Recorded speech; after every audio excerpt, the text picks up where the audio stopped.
de ahí viene la magia, pues de la precariedad un poco también, de Sí, sí. la Del necesidad circo de la pobre. madre de la inventiva. Sí, pues, pobre. Claro. La necesidad de la madre de la inventiva.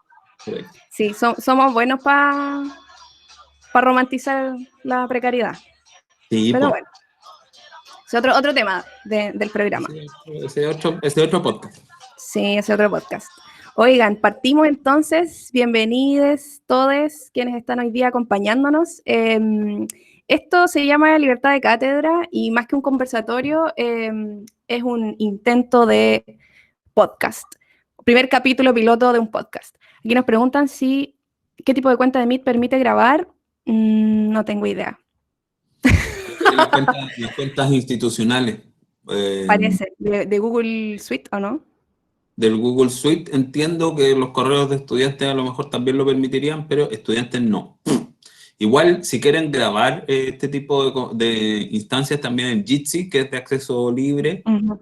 Jitsi, permite grabar. Es bastante estable, yo como que le he agarrado cariño a Jitsi. Sí, y ahí uno podría compartir videos de YouTube y se escucha bien, no desde el parlante del compu. Bueno, les contamos, pues, ¿de qué va esto? De Libertad de Cátedra. Como les decía, este es un intento de podcast. Primer capítulo. Se enmarca en una voluntad de poder hablar de manera libre y abierta, no estructurada, sobre educación. Y sobre educación en Chile. Y como veían en el video promocional, hoy día vamos a hablar de racismo, particularmente de violencias en la escuela, violencias con S, violencias en plural, porque no son pocas las violencias. Y el racismo podríamos ponerlo como una de esas varias violencias. La idea es que este sea un programa bien interactivo, así que pueden participar a través del chat, pueden opinar, pueden preguntar, si es que se animan también con el micrófono, pueden hacerlo. Esto es algo bien libre. Estamos aquí con Boris representando al área Educa de Psicología en la UCLA. Yo espero que en el futuro este podcast sea algo más que solo una actividad de paro y que sea algo real, algo que uno pueda escuchar en Spotify, una cosa. Un espacio estable y Sí, deslenguado. más de lenguado aún, porque aquí estamos en el marco institucional, ¿cierto? Así que, bueno, para partir, como bien decía, me imagino que todas las personas aquí presentes estamos al tanto de lo que está pasando en Estados Unidos, y en particular de un video viral que yo me imagino la mayoría, si no todos aquí lo hemos visto, de un chileno en Estados Unidos, mestizo, ¿cierto? Con aspecto incluso medio árabe, ¿o no? Sí, un poco, un poco ¿Cierto? paisa, un poco paisano, Sí, sí, sí. Sí. que yo les voy a contar qué pensé yo cuando vi el video. Yo vi el video en donde él, para quienes no saben, lo voy a relatar, lo entrevistan en un matinal X y el sujeto dice, bueno, él está en Estados Unidos, un chileno en Estados Unidos, contando cómo se está viviendo la pandemia más las revueltas sociales. Entonces el sujeto dice, yo que estoy aquí quiero decir algo que nadie dice.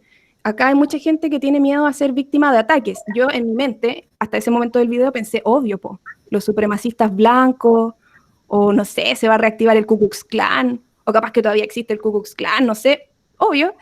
Pero el tipo termina la frase diciendo, eh, como nosotros los blancos tenemos miedo de que nos ataquen, nosotros los blancos. La gente que tiene la piel Blancos. como yo, los blancos. Sí, y yo, bueno, ¿qué? Ya. Independientemente de los múltiples memes y situaciones bizarras que han devenido de ese video, memes muy graciosos, por cierto, yo me hice las siguientes preguntas. Primero, ¿qué pasó? Manden el link, dicen ahí en el chat, así que si alguien lo pilla, lo puede compartir. Yo me pregunté, ¿qué pasó primero en la trayectoria de vida de ese sujeto mestizo, evidentemente mestizo, que se identifica como blanco y que termina diciendo una barbaridad como esa? Pero más puntualmente, ¿qué pasó en su escolaridad obligatoria? Es decir, en los 12 años que estuvo en el colegio, que termina haciendo un comentario así de racista. ¿Qué pasó y qué no pasó pero tal vez debería haber pasado para que no tuviéramos tanto racista suelto. Y esa es la idea de este primer programa de violencias en la escuela, que podamos conversar sobre eso.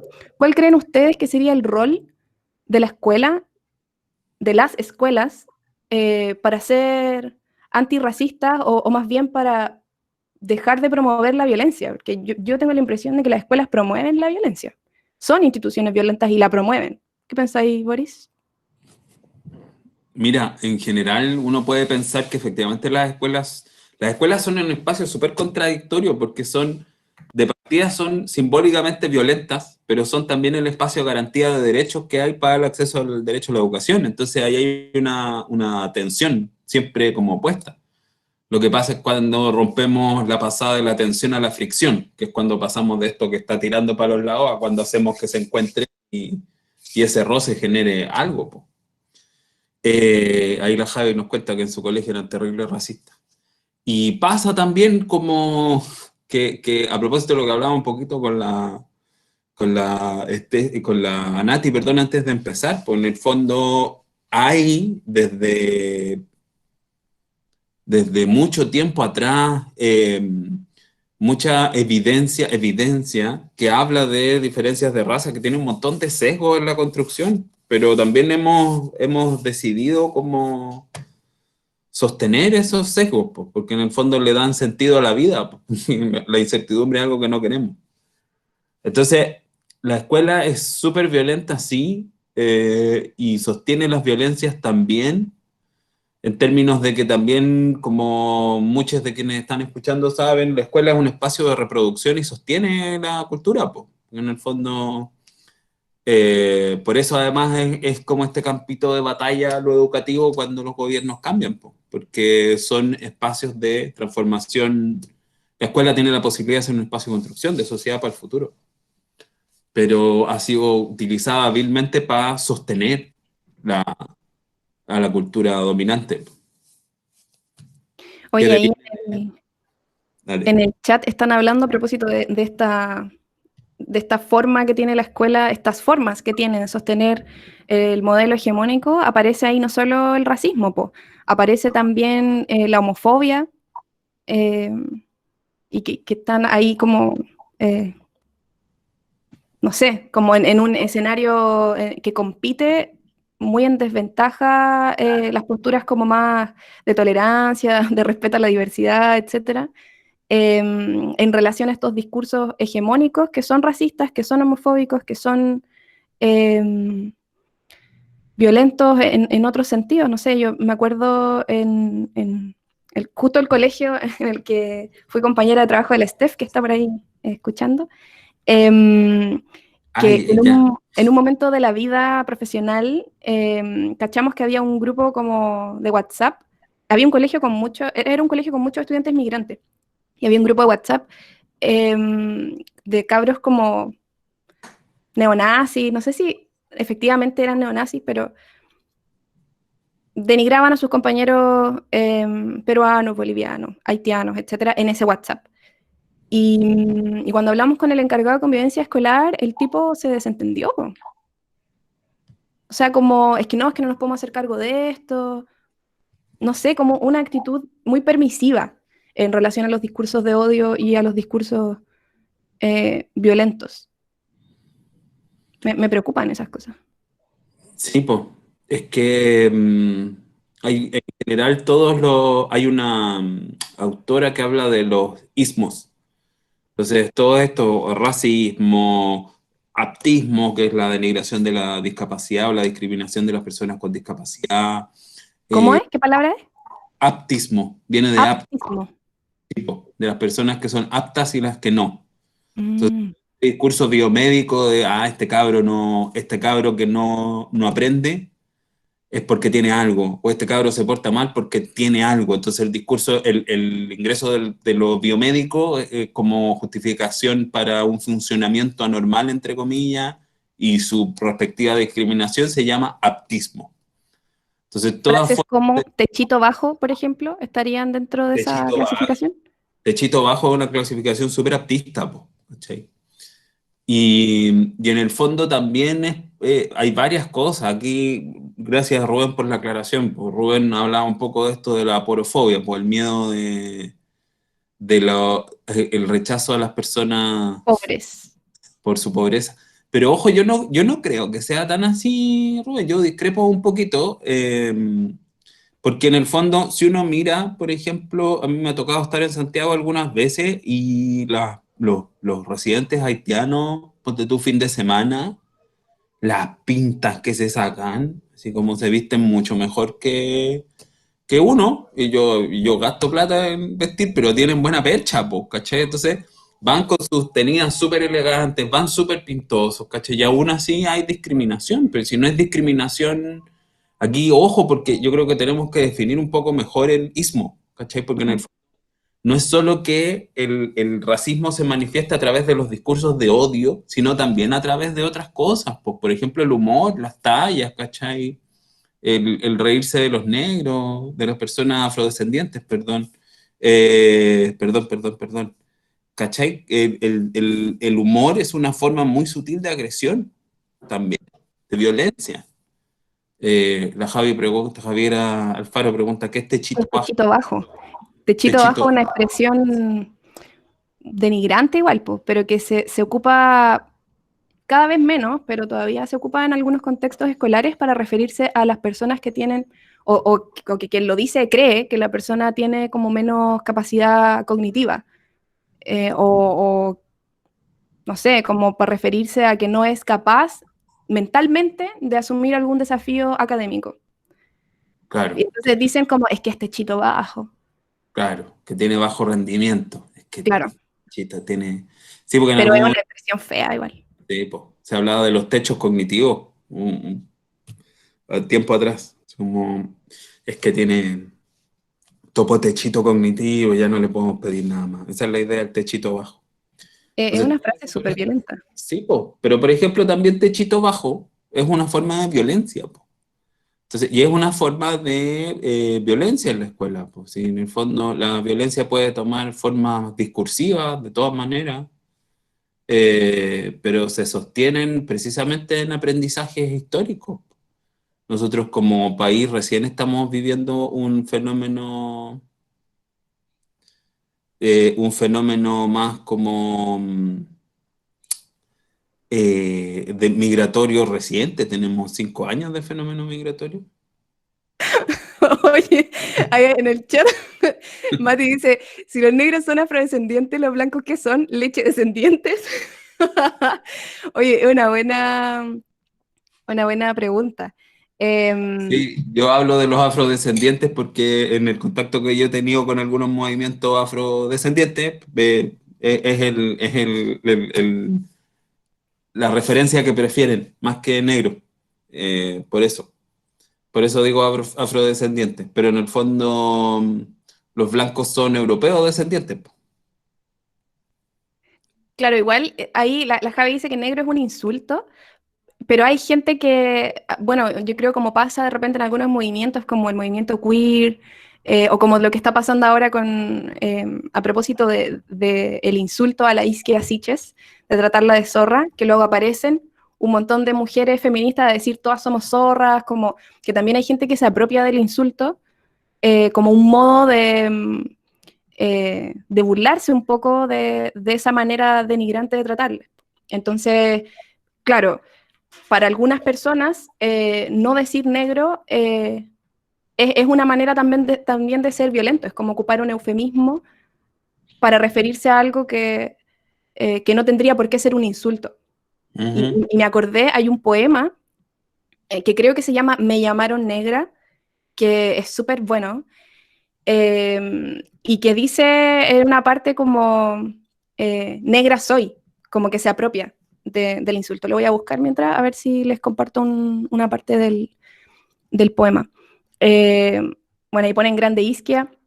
La Clau pone, yo he optado por preguntar, me parece más respetuoso y aparecer como ignorante es humilde, buena oportunidad para aprender. Es cierto, como no asumir que uno tiene como, no sé, la verdad respecto de cómo debe nombrar al otro. Y a propósito de esto de los nombres sociales y de ser respetuosos de ello, me parece una buena manera de enfrentarse como a esa dificultad de ponerle nombre a ciertas Sí, identidades. sí. Ahí O sea, y de Steph hecho, Dale, dale. sí, sí. Lo que pasa es que primero tengo que decir que apareció un sonriente Sebastián Ortiz, así que agradecemos que se presente, profe del área educacional también, el pulento Sebastián Ortiz. Y tenemos también por ahí a nuestro querido director, don Álvaro, que se asoma. Así que los saludamos y les damos la bienvenida a Libertad de Cátedra. Eso es lo primero. Lo segundo es que efectivamente en general en los movimientos como... eh, o sea, cuando uno se declara desde una posición de la promoción de derechos, probablemente preguntar sea lo primero que uno tenga que hacer. A mí me tocó trabajar mucho tiempo con personas con discapacidad visual en en el contexto de la inclusión universitaria en Santiago. Entonces yo les preguntaba, pues, ¿y ustedes qué prefieren? Y ellos decían, mire, si entre nosotros nos podemos decir ciego, el problema es la carga social que tiene que te digan ciego. Si lo que me decían, lo que nosotros no soportamos es que nos digáis cieguito, ¿cachai? Como teñir la palabra de caridad o de penita por tu condición es una actitud muy habitual. En Chile tenemos ese discurso del diminutivo muy metido, por la infantilización de la diversidad es súper común. Y se infantiliza finalmente con ese disminutivo Tipo, a gente que es adulta, po. tipo, Como los niños tipo. con síndrome de Down, por ejemplo. Claro, claro, por ejemplo, que hablar de hecho, súper común, no es que enfermito, Mm. grito, Pero peruanito, aparte hay que bajar la voz, como, no, es que lo que pasa es que es enfermito. sí, Como que po, ni siquiera se nombra en voz alta. Ahí, a propósito de esto, la Steph pone, yo recuerdo un profe de química en este colegio donde compartimos con la Lili, que decía morenito a un estudiante negro, y el estudiante lo corregía que él no era moreno, que él era negro, porque el insulto solo estaba en la cabeza del profesor. Cacha. gosh, Quería aprovechar de leerles una parte del poema, Victoria ya, Santa Cruz. Parte diciendo, tenía 7 años apenas 7 años. ¿Qué 7 años? No llegaba a 5 siquiera. De pronto, unas voces en la calle me gritaron, negra, negra, negra, negra. ¿Soy acaso negra? Me dije, sí. ¿Qué cosa es ser negra? Negra. Y después avanza un poco, voy a ir al final, que dice, y pasaba el tiempo, y siempre amargada, seguía llevando a mi espalda esa pesada carga. Y después me alisé el cabello, me polvé la cara. Entre mis cabellos siempre resonaba la misma palabra, negra, negra, y retrocedí, negra. Retrocedí tanto que iba a caer. Me estoy adelantando, no estoy leyendo el poema completo por si acaso. Y después termina diciendo, al fin comprendí, ya no retrocedo, avanzo segura, al fin, avanzo y espero, al fin, y bendigo al cielo porque quiso Dios que negro azabache fuera mi color. Y después dice, negra soy. Creo que apropiarse del insulto es algo muy propio como de lo actual, de estas tendencias como, no sé, queer, insisto en la isquia, siches, como de dar vuelta a la situación, de desafiar un poquito esos discursos hegemónicos. La Daniela pone en el chat, no sé si estoy errada, pero por ejemplo hay gente que desciende del Caribe y otros que son de África, y por eso hay algunas personas que prefieren un término y otras no, o nada que ver. mira, lo que yo sé, como mirando la historia de América Latina, en general, la gente de color, las pieles de, ay, no sé cómo decirlo, ya estoy enredado por tratar de ser inclusivo, Igual pero hay gente no colora. sí, es que tratar de encontrar el concepto, pero en general los negros, por ponerlo de alguna manera, eran traídos de África y eran traídos de África para servir como esclavos, que África fue el primer espacio de comercio humano, de tráfico humano que tuvo Europa. Entonces, los primeros o los descendientes, se dice afrodescendientes porque en rigor en América, entiéndase América del Norte, Caribe y del Sur, existían los pueblos originarios y luego fueron traídos desde África en el servicio, en la esclavitud, las personas negras y que finalmente se quedaron porque los trajeron contra su voluntad también. Entonces, por eso también se dice afrodescendiente, porque finalmente la cuna de las personas de piel negra es en África. Pero es el comercio esclavo europeo el que los trae a las Américas. Pero el origen, me imagino, tiene más que ver como con esto del desarrollo del ser humano, así como de las teorías respecto a cómo se poblaron los distintos continentes, no sé qué. Tal vez como una de ellas será como la raíz afro y otra, no sé, la nórdica. Es que ahí me pillan. Yo no quiero pecar de soberbio con eso. No necesito como leer más. Pero a propósito de un comentario que hace la Estamos Dani, ignorantes, Boris. Estamos aquí haciendo algo y no sí, sabemos nada. no sabemos nada. Pero aquí algo que dice la Dani tiene que ver con...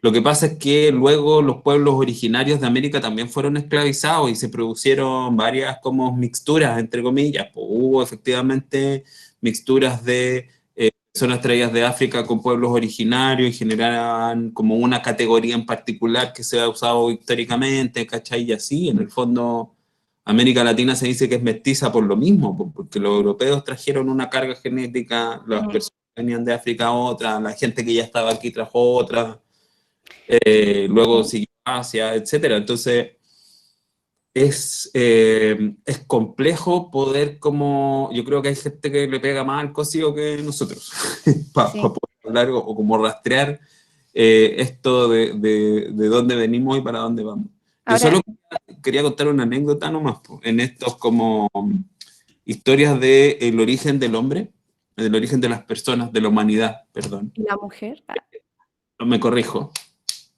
En el origen de la humanidad aparece un argentino que dice que tenía evidencia de que la humanidad había empezado en Argentina.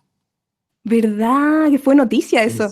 Sí, po, que había encontrado así como y que tenía evidencia de que la humanidad había empezado en Argentina y que tenía toda la teoría de cómo se había poblado el mundo desde Argentina hacia los otros continentes.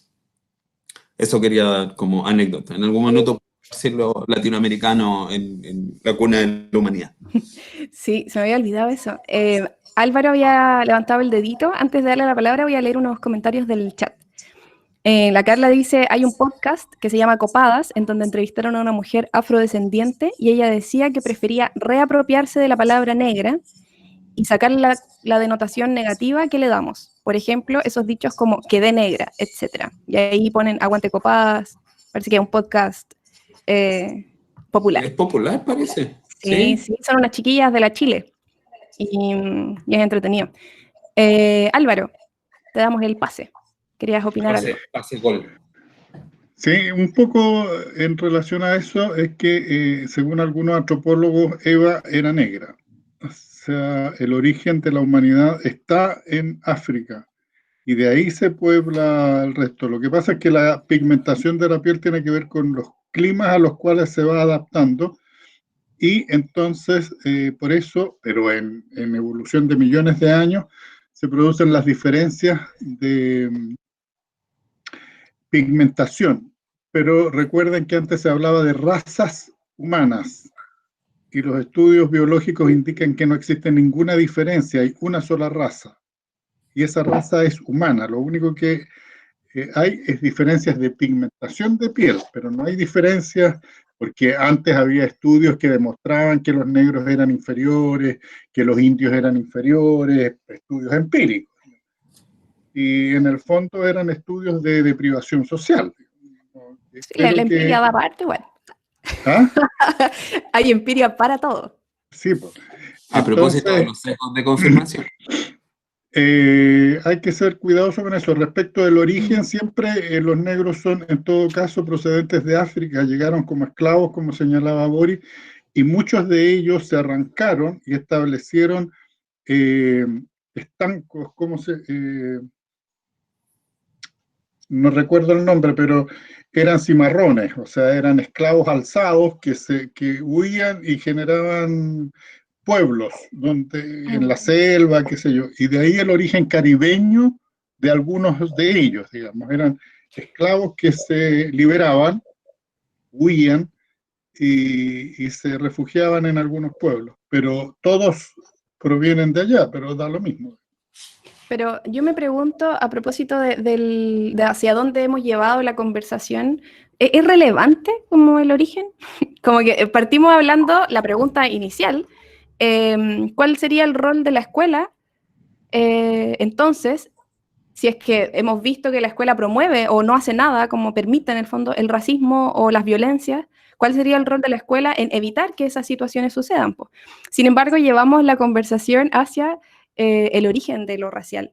Como que siento que nos cuesta eh, como abordar esos temas de repente, como estaba pensando como en muchas otras discusiones no formales, en contextos como no académicos, donde uno termina como sacándole un poquito el potito a la jeringa, y lo llevamos hacia como discusiones que son más cómodas, pues yo creo que hablar de racismo, hablar de violencia siempre es una conversación incómoda, que nos cuesta abordar. Yo estoy de acuerdo con eso y creo que en Chile somos bastante racistas sin reconocerlo. O sea, los indios han sido considerados inferiores, así como los mapuches eran para trabajar en panadería y punto, digamos, y eran borrachos y eran más tontos y eran no sé qué. Una vez estando en Venezuela conversaba con un amigo de mi familia y le hablábamos de esto y me preguntó, ¿y en Chile hay racismo? Y mi primera respuesta fue, no, en realidad no, bueno, no hay negro, bueno, esa es una cara del racismo. Mm, Así que claro, pensándolo, sí, pues hay. Y hay con respecto a nuestros pueblos originarios, y eso en todas partes. mm. Y como decía Boris, acá también hubo esclavitud disfrazada. Los chinos que trajeron para las guaneras en el norte, las encomiendas españolas, que eran propiedad sobre personas. A propósito del tema indígena y de discriminación y de violencia, ¿sabían que en Chile, en este momento, hay 20 niños que están en clases presenciales? Y son 20 niños de las aldeas SOS de la Araucanía. ¿Qué les parece? ¿Cómo lo hayan? Oye, en el chat Matías dijo que quería contar algo, quizás antes de que cambiemos de tema. Ah, sí, Matías, tienes la palabra. Hola. Hola. ¿Se escucha? Sí, fuerte y claro. Póngale. Buena. Saludos. Yo creo que el tema va por aceptarnos, como darnos cuenta que al final somos lo mismo, tenemos el mismo destino. Y, o sea, pueden llamarlo inclusión, aceptar, como sea. Pero eso, yo creo que por ahí se tiene que enfocar, o sea, son las discusiones que se están dando en la escuela, en el mundo. Y bueno, pecando de antes de no tener tanta reflexión al respecto, nosotros teníamos un amigo que era de piel bien oscura, del Caribe, y él tuvo una guagua bien blanca. Y nosotros todos le decíamos, ¿qué pasó? ¿Cómo es posible? Pero al final uno se da cuenta, ahí es cuando quiero volver a lo que hablábamos del origen, que igual es súper importante el origen, porque todos venimos de lo mismo. O sea, igual hay estudios que muestran, y no es necesario un estudio, es cosa de ver una foto de indígenas de América con indígenas de Asia, que tienen los rasgos iguales, son iguales. Y bueno, la cosa es que aceptarlo, ¿no? No discriminar. Venimos de lo mismo. Sí, ahí en el chat ponen Asia, África. ¿Y cómo creen ustedes, y aquí como para abrir la conversación hacia posibilidades? Lili, la Natalia en el chat dice, yo también quiero hacer un comentario. Voy a ir mirando los comentarios como para ir ayudando. Buena. Gracias. Nati, entonces. Oli, Hola. a todos, todas, ¿cómo están? Que en relación a lo que dijo el compañero Matías, yo igual estoy como súper de acuerdo. Me no me quiero mandar un comentario, Carla Rubilar, en relación como como a que el amor nos va a salvar de muchas cosas, pero sí recuerdo que Yolanda Rene King, que es la nieta de Martin Luther, no, en realidad no sé cómo se pronuncia el apellido, que una afroamericana decía que uno tiene que tener amor por las personas, independiente de que sean viejos, sean chicos, sean negros, sean blancos. Y yo creo que, así como dice el compañero, como que nos hemos estado enfocando mucho en la dualidad con las personas, en lo que tienen distinto a nosotros, más allá de que todos tengamos el mismo origen, es como siempre buscar como la diferencia, como en lo físico, en de dónde viene, y eso al final genera esa dualidad que no nos deja mirar al otro como igual, y automáticamente genera también como consecuencia la discriminación. Entonces, eso, quería recalcar en eso, que a lo mejor dejamos de mirar a la gente como deberíamos desde un principio, y en ese sentido yo creo que la educación tiene harto en que influir, quizás no es la única responsable, o sea, no es el único responsable, también está la familia y todo, nuestro entorno quizás aparentemente más cercano, aunque uno pasa más tiempo quizás en el colegio o en la escuela de lo que pasa con la familia, pero en cómo también potenciamos eso, que dejemos de mirar al otro como una persona distinta a nosotros, más allá de solamente estar concentrado en racismo, sino que la discriminación como tal.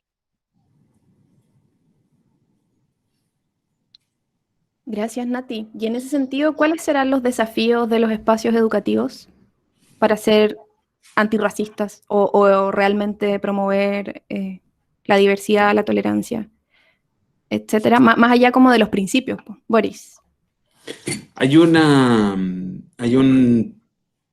que aquí los orígenes, yo creo que no podemos como construir una sociedad nueva sin poder reconocer la ruta histórica que ha tenido esa sociedad. Y hay un concepto que se usa para describir los procesos de adaptación que tienen los individuos a ciertas estructuras, en este caso la escuela, que son los procesos de aculturación, ¿cierto? Entonces, los procesos de aculturación es cuando las personas de distintas culturas, por ejemplo, a propósito de la noción de nuevo migrante, por ejemplo, ingresan a la escuela y por lo tanto, como no existen oportunidades para expresar la propia cultura, terminan siendo absorbidos o como fagocitados por la cultura de la escuela, ¿ya? Pero también pasa que hay tantas diferencias hoy en día en una escuela, en un mismo momento, que efectivamente, y aquí es donde me entra la banderita de lucha, reconocer que la necesidad es de posicionarse desde una perspectiva mucho más inclusiva, o sea, ni siquiera mucho más inclusiva, que es un desafío constante porque de hecho, antes de poder decir así como ya, la escuela tiene que aceptar a todo el mundo, también tenemos que revisarnos los prejuicios. Y a mí si me preguntáis como que una manera de cómo cambian las cosas es precisamente que ciertos como prejuicios en las escuelas se sostienen a partir de las prácticas formales e informales que las escuelas puedan tener, ¿cachai?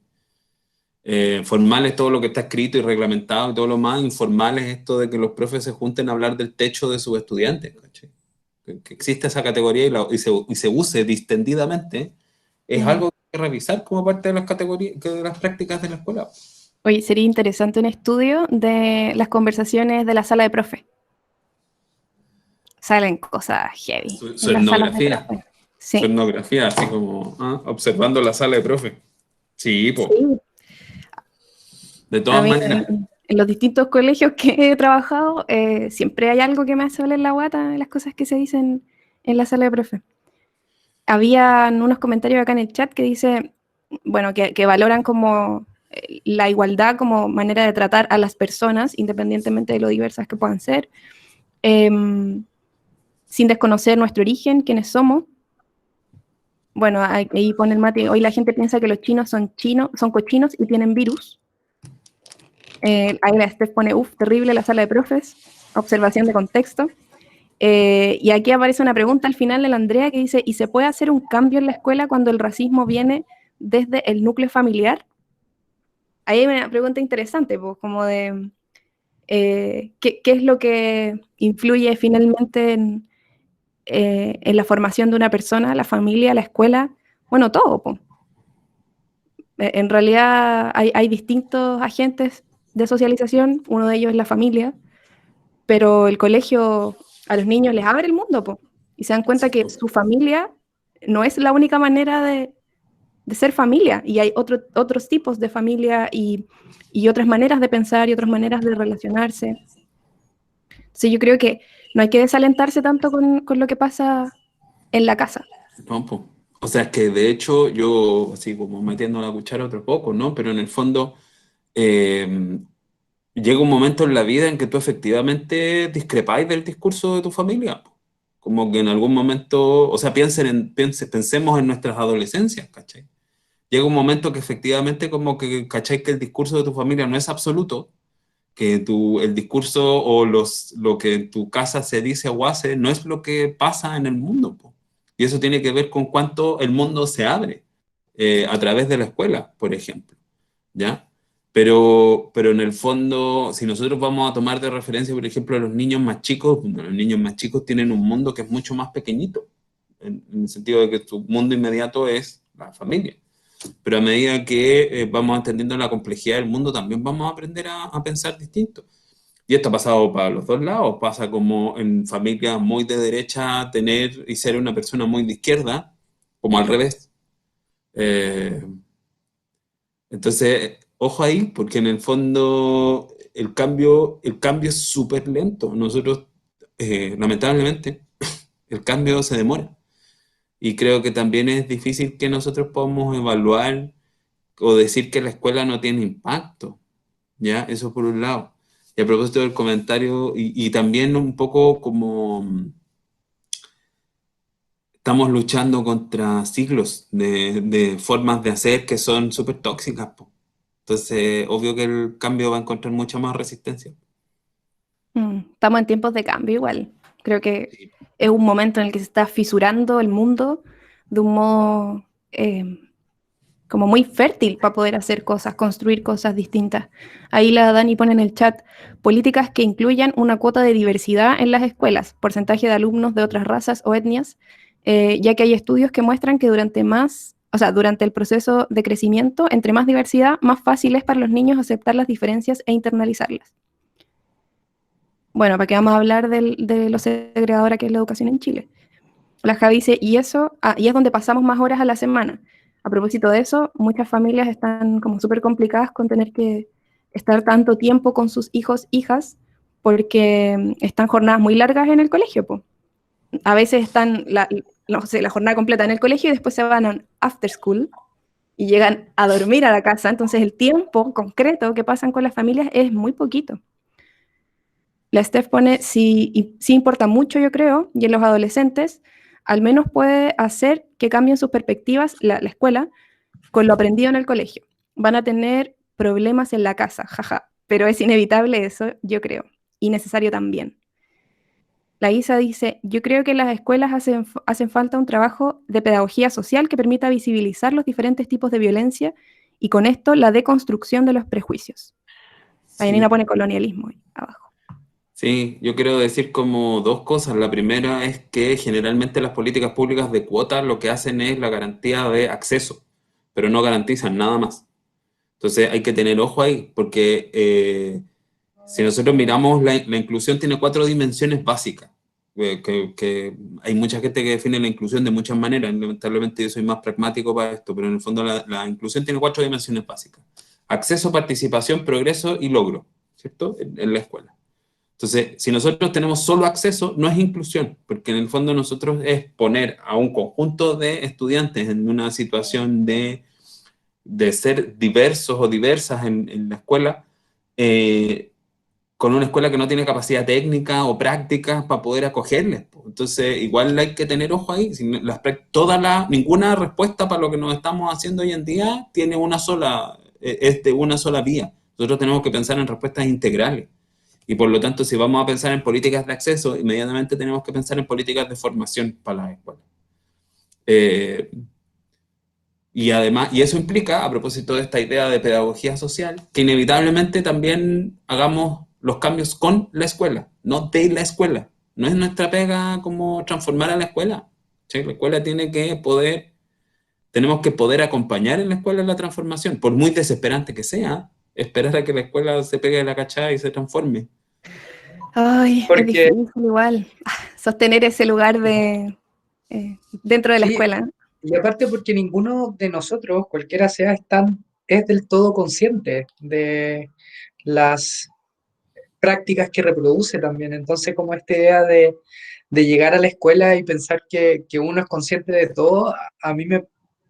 Y ahí como concuerdo con Boris, como con la idea de, claro, no somos los que hacemos de la escuela un espacio distinto, pero sí contribuimos también a pensarnos con espacios distintos.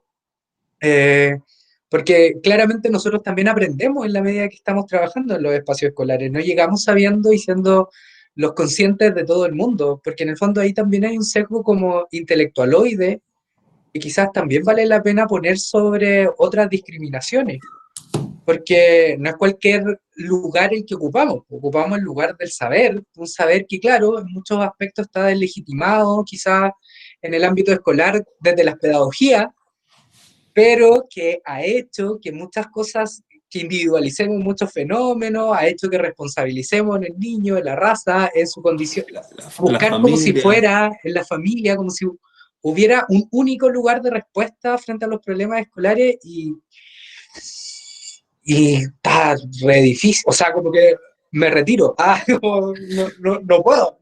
Apaga la cámara de indignación. Oye, pero es verdad. Es violento igual no bajarse del pony cuando estamos ahí en la escuela.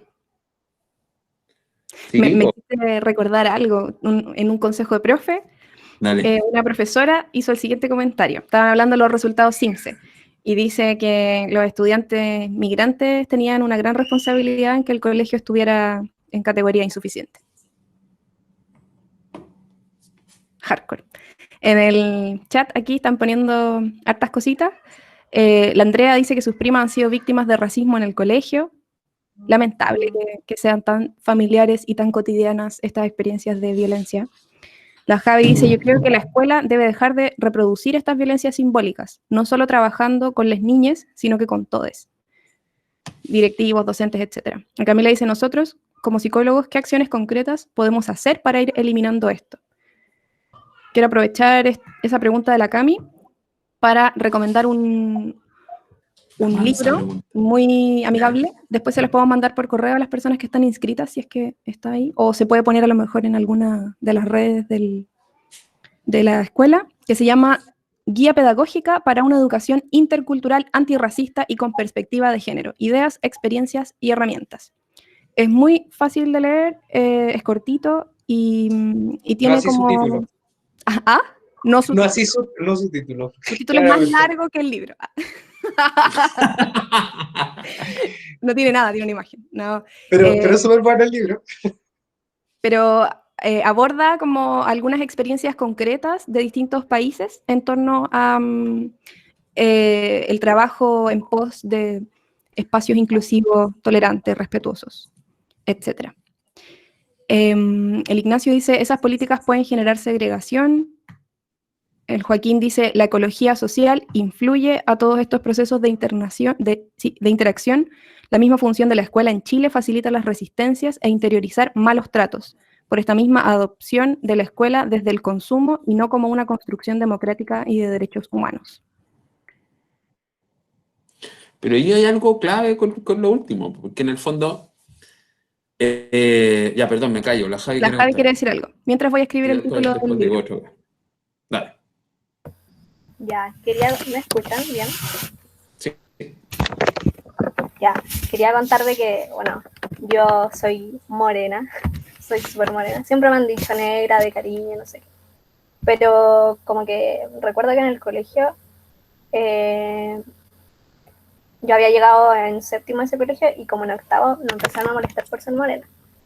Y era extraño porque todos éramos morenos. Pues, tenía compañeros que eran más morenos que yo, pero era nueva. Hoy no me da cuenta. Y recuerdo que un profe de educación física me molestaba, además de ser morena, me creó como un sobrenombre con mi apellido, así como súper denigrante y todo. Y recuerdo de que ya me lo dijo como 2 clases, y a la tercera yo le dije así como súper chora y súper ordinaria. ¿Lo puedo decir? ¿Sí? Ya. Le dije así como, déjate de huearme porque si no voy a dejar la cagada. Y bueno, nunca más fue. Pero recuerdo de que me creó hasta un sobrenombre como racista con mi apellido. Como así fue tal su ingenio. Ya, eso quería contar. Mi triste historia. Más que ingenio, yo diría su violencia. Vive. Sí. Sí, pues, es violento. Es Pero violento. igual a veces su garabato bien puesto, creo que. Creo Pero que es de además sobrevivencia igual. como lo que decíamos antes, ¿cachai? Como que la violencia no es solo la violencia activa y frontal, esta cosa como de denigrar a través del humor, en las formas de violencia en la escuela, la violencia verbal o las bromitas, poner sobrenombre. Nosotros, ya, yo también voy a contar cosas así, cosas del quehacer. Pero aquí Sebastián Ortiz también fue parte de eso. Pues alguna vez estábamos tratando de construir instrumentos para poder dar cuenta de la convivencia escolar. Pues y uno de los factores que teníamos como era la violencia verbal. Y uno de los indicadores de violencia verbal era si te ponían o no sobrenombres. Y empezamos a probar cosas, pues yo estaba en ese momento probando cosas y de repente cachamos que el sobrenombre correlaciona positivamente con el clima escolar. O sea, si tú tienes sobrenombre, percibes mejor el clima escolar. Y fue como, What? qué raro. Y obvio, cuando uno no encuentra la respuesta, porque no tenemos por qué tener la respuesta para todo, uno vuelve a leer. Po. Y empezamos a leer sobre sobrenombre, empezamos a leer. Y de repente nos encontramos con un par de artículos que lo que decían es que en el fondo en Chile el sobrenombre es un elemento de membresía, como que si tú tenés un sobrenombre, eres parte del grupo. Así de violento lo internalizado del grupo. Si tú no tenés sobrenombre, es como técnicamente eres invisible con el grupo, pero si tenías un sobrenombre, alguien te vio. Ahora, claro, dice la Marlene que depende del sobrenombre, de todas maneras, pero por eso, si la estadística no ve casos específicos y por eso tenemos márgenes de error y quienes hayan tenido estadística conmigo lo saben. Entonces, lo que yo quería decir es que en el fondo, como que el sobrenombre no nos sirve para medir violencia, porque está tan internalizado como, no, pero y además la respuesta de que te pone el sobrenombre, no, sí, es de cariño. ¿Para qué traes en esa? Si es de cariño. Si... Pero es como quien te quiere taporreado. Sí, porque ¿quién te cree por ¿cachai? Las lógicas de que en el fondo el sobrenombre es algo de cariño. Eso yo, entre broma y la verdad se asoma, también como dice La Paz abajo. Pero en el fondo como que hemos de alguna manera construido esta relación o esta manera de naturalizar las violencias.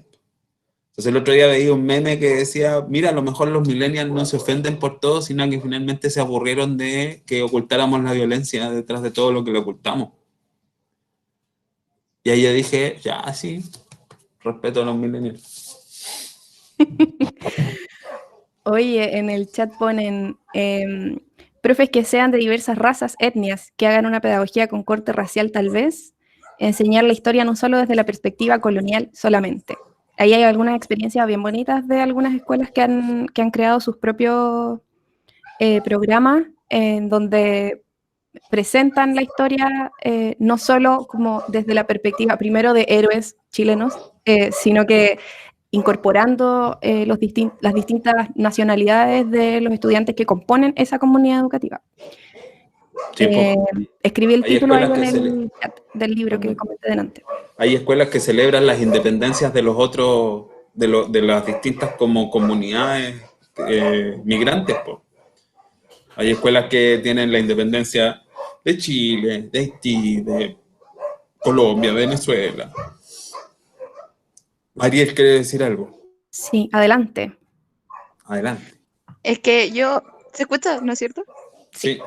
Ya, yo fui privilegiada, por así decirlo. Yo fui a un colegio privado toda mi escolaridad, pues, desde prekinder hasta cuarto medio. Y me acuerdo que cuando ya estaba en séptimo hasta cuarto medio, así como todos los días ponían un plato especial para mis compañeros que eran inmigrantes. Entonces, por ejemplo, no sé, tenía un compañero que era árabe. Entonces le hacían como platos especiales y también celebraban como las independencias. Y me acuerdo que ¿cómo se llama? ¿Cómo se llama? Donde hablan con los profes y los apoderados, las reuniones de apoderados. Me acuerdo que vieron varios papás de mi curso que dijeron así como, ¿cómo se le ocurre hacer esto? Si están en nuestro país, se tienen que acostumbrar. Y yo, por ejemplo, en mi curso estaba este compañero que era árabe, uno que era chino, y cosas así, entonces era como, pero tienen que acostumbrarse a nuestro país. Y yo me acuerdo que igual era chica, como séptimo, y esas cosas me hicieron como, ¿qué onda?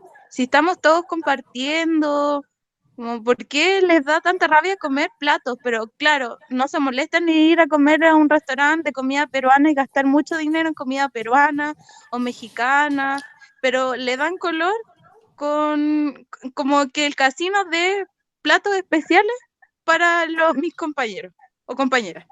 Eso. Gracias, Mariel. Yo siento que como que la generación de ustedes, y cada vez más como va pasando con quienes van naciendo, que como que tienen un olfato muy sofisticado para detectar la violencia, y eso me parece bacán. La Clau quiere decir algo. Dale, Sí, Clau. que estaba pensando en lo que dicen, y en el colegio de mi hija, que va a una escuela municipal en Viña, como se folcloriza, porque eso es lo que pasa en todos lados, porque se folcloriza la diversidad, sobre todo la migración, por lo que tiene que ver con procesos migratorios. Pero es brígido cuando te toca a ti para el otro lado, po. ¿Cachai? Yo estuve casi 2 años viviendo en España y yo allá me di cuenta que yo era morena. Sé que yo nunca había cachado que era morena, po. Y es cuático porque allí tomé conciencia de mi morenidad, ¿no? Y tomé conciencia de mi tamaño. O sea, nadie mide 1,5 metros como yo, po. Pues sí, es verdad, y tomé conciencia de mis rasgos latinos, que era brígido como yo estuve estudiando 6 meses en Italia, hice una pasantía en Suecia, y entonces era como un hobby, po, así como una cosa chica, redondita, morena, que caminaba entre medio de los suecos, que son gigantes, ¿no? Y en Roma, que todo el mundo rubio, tiene los ojos claros, y yo ahí así como, loco, no, yo pensaba que para mí fue brígida la experiencia, porque yo soy súper, puta, quienes me conocen cachan que yo soy bien power, así como súper hiperventilar lo académico, y que me gusta investigar, y que publico, y que estoy todo el rato en eso. Pero yo en Italia era la ragacha latinoamericana, no tenía ni nombre, era la chica sudamericana, no la sudamericana, era la chica sudamericana, una estudiante doctoral, ¿cachai? Que en una estancia, en un intercambio, pero era la chica sudamericana, ni siquiera se dieron el trabajo de aprender mi nombre. Entonces igual hay experiencias que también te van marcando, pero yo creo que uno va cachando que sí o sí, aunque no lo queramos ver, aunque no nos guste, todos nosotros somos oprimidos y oprimidas. Si el rollo está, como que la conciencia te viene cuando cacháis que te podías encontrar con otra persona en tu propia opresión. Y que en realidad acá en este país nadie tiene privilegios. Bueno, salvo unos pocos. Pero muy pocos tienen privilegios y el resto simplemente no quiere enfrentarse con su propia opresión. Y que la única forma de liberación es colectiva y es encontrarse en esta opresión que cada uno y cada una de nosotros tiene en el encuentro con otras personas que están igual de oprimidas que uno. Eso quería comentar. Gracias, Clau. Creo que tu relato es súper distinto a lo que cuando partíamos, que hablábamos de este chileno que está en Estados Unidos, que decía nosotros los blancos, como que a él le falta como darse cuenta de algunas cosas que están sucediendo. La Nelly también quiere comentar algo, así que Nelly. Adelante, Nelly. Hola a todas, todes. O sea, todas las cosas que dicen me hacen pensar igual en como la experiencia que tengo, que porque antes de vivir en Valparaíso viví en Santiago Centro, y como que fue esto de la inmigración igual se sintió como más fuerte allá, como una explosión así, de que no se habían cursos enteros de puros niños que eran de diferentes países, menos chilenos, O en los trabajos también, trabajé en varios restaurantes donde era la única persona chilena que trabajaba, porque todo en la cocina, la administración, los garzones, todos eran del Caribe, de otros países. Y como que, claro, esta cuestión como que pasó antes de prepararse para que pasara, yo creo, en los colegios, entonces obviamente fue reproductiva de las mismas cuestiones que se dan fuera del colegio, po, que se cruza el racismo con el clasismo muchas veces, porque claro, aunque como decía el profesor, los inmigrantes de repente no son ni siquiera tan pobres como algunos chilenos, pero sí son percibidos como si lo fueran, como si fueran más pobres porque están fuera del país o porque, no sé, a los venezolanos molestaban porque no tenían que comer, como esas tallas les tiraban o cosas por el estilo, así como, ay, hace cuánto que no comía carne, hace cuánto que no comía esto, cosas así. Pero también siento que fue súper interesante como el encuentro, porque la cultura chilena igual, por toda su historia, no sé, todo lo que ha pasado antes, los 70, los 80, los 90, etcétera, igual yo siento que tiene una historia como súper hacia adentro, muy cerrada, el país se cerró súper fuerte en un momento, y como que nos quedamos súper aislados dentro de lo que es Latinoamérica, con estas hostilidades más encima que tenemos históricas hacia Argentina, Perú, como todos nuestros países fronterizos lo odiamos, se supone, o no sé, somos como enemigos. Entonces somos como muy para adentro y que de repente, no sé, la capital de Chile se llenó de gente de otros países. Siento que igual nos ayudó a vernos a nosotros mismos como en comparación con otros países, porque en el colegio, incluso en el currículum formal, no tenemos casi nada de Latinoamérica. Yo lo poco que sé de historia latinoamericana lo aprendí cuando salí del colegio, más en la universidad, aprendiendo otras cosas. Antes era como un desconocimiento total, y como que igual siento que es un desafío esto de sentirnos latinoamericanos, como que es una de las cosas buenas que trae como este choque que estamos viviendo todos y todas. Eso. Oye, se nos cayó la conductora, se cayó la conexión de la línea. Sí, pues, lo que pasa es que efectivamente yo creo que si volvemos a la pregunta de cuál es el rol de la escuela, probablemente cómo nos repensamos el discurso y la construcción histórica, po, ¿cachai? Porque en el fondo nosotros aprendemos generalmente como las batallas, ¿cachai? Y que nos peleamos por aquí y por allá.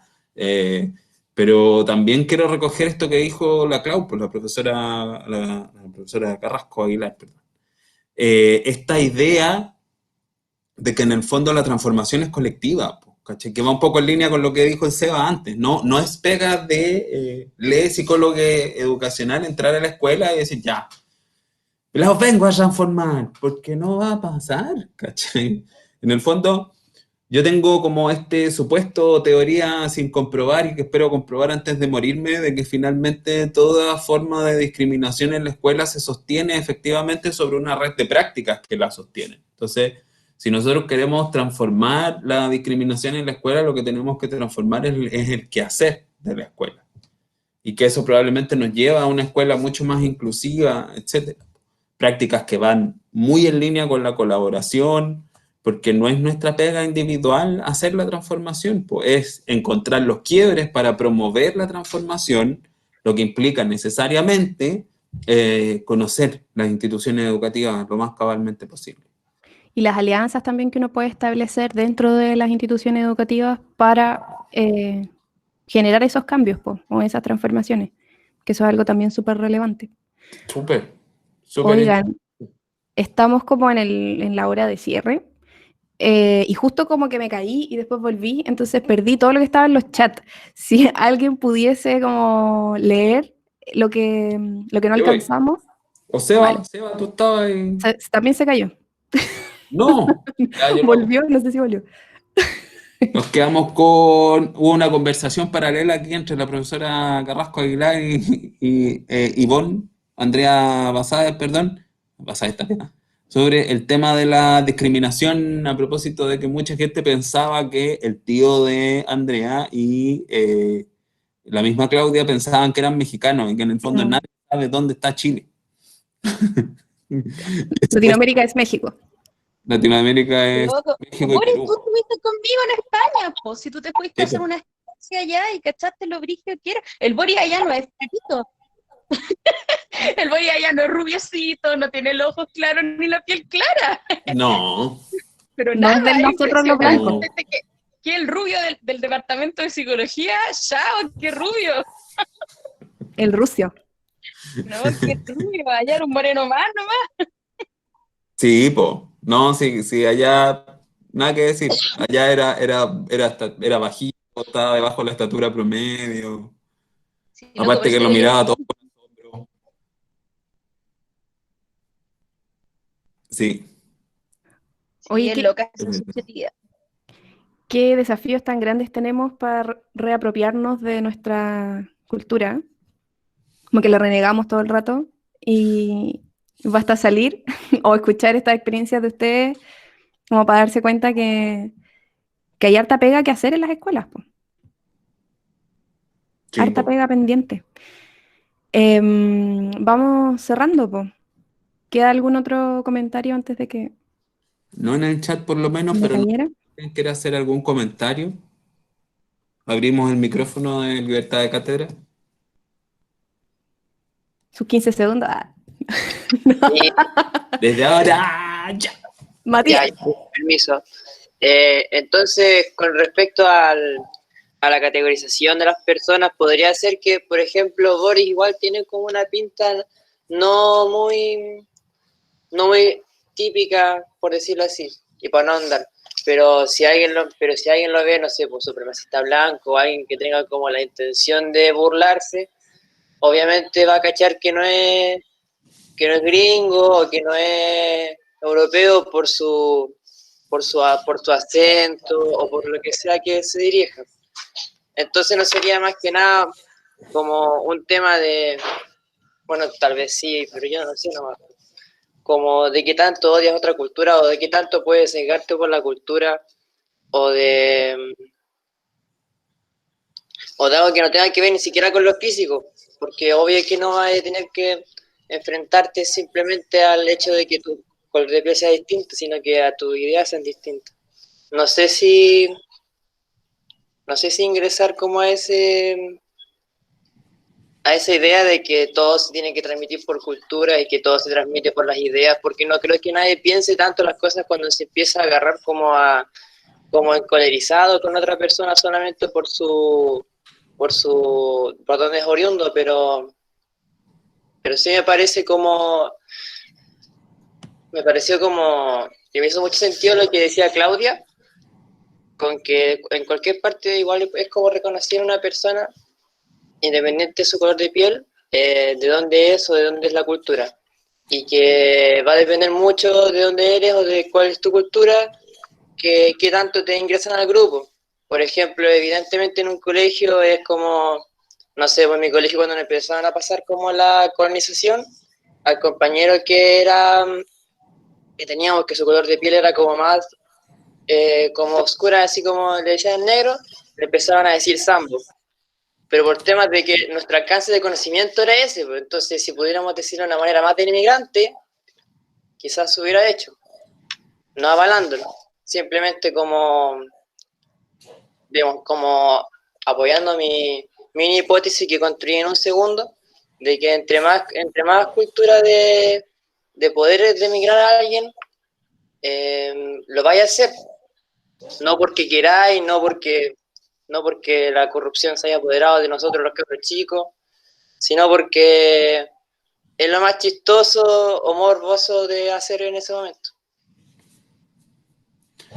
Yo tengo que decir 3 cosas respecto a eso, ya que me aludieron a propósito de efectivamente tener estos rasgos que hay gente que dice, ay, pero Nórdicos. yo no pedí estos rasgos.